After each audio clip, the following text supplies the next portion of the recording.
Hello and welcome to another Infinity Kingdom guide.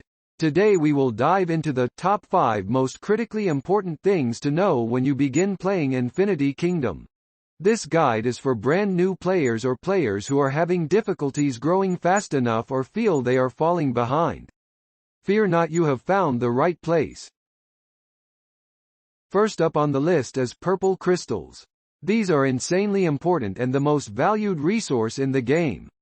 You want to prioritize getting Philosopher's Stones and purple crystals at all times. Every event will have an option for cosmetics, speed-ups, resources, and so on. What you want to do is to always make sure you are getting every single Philosopher's Stone you can and as many Immortal fragments as possible. If you are getting these fast, you can upgrade your Tower of Knowledge passives quickly. These passives are the most important part of your army's combat strength and should always be your number one priority.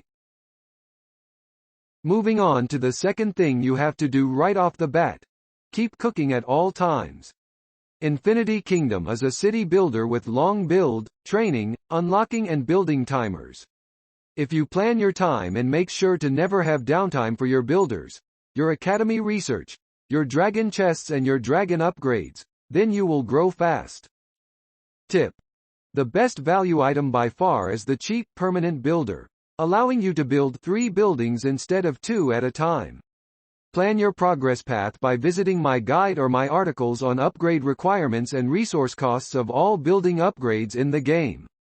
Links are the description. Keep everything cooking. Infinity Kingdom growth is all about downtime. Third on the list is understanding AP and SP. These resources are what makes you able to hunt gnomes and grind well of time materials. You have to keep both your AP and your SP low at all times. You waste potential growth with every minute if you are capped.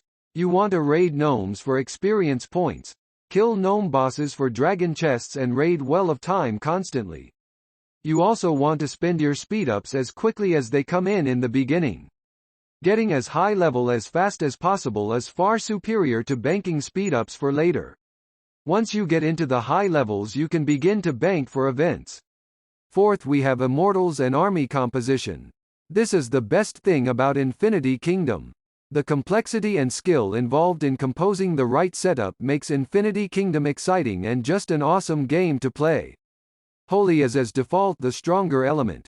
But if you are a skilled player you can build a cheap lightning march that will kill a big spender whale. This is why Infinity Kingdom is such an awesome game. Of course, I have links in the descriptions below to how to beat big spenders. You should make a plan for your Immortal setup quickly. The faster you know what army you want to be using, the faster you can begin grinding for the 4 Immortals you will be using and focusing on upgrading a single dragon. In Infinity Kingdom you want to go all in on a single army in the beginning.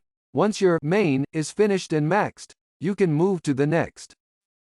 Tip: you should decide on an element and a rough setup quickly to get ahead fast. Spending time on rebuilding another dragon because you chose the wrong element for you is terrible. So take some time to watch or read my guides on build setups and go hard for what you choose to main. If you are a totally free-to-play player, you want to go fire as your main. This is the only element that can be competitive at endgame without requiring some amount of spending.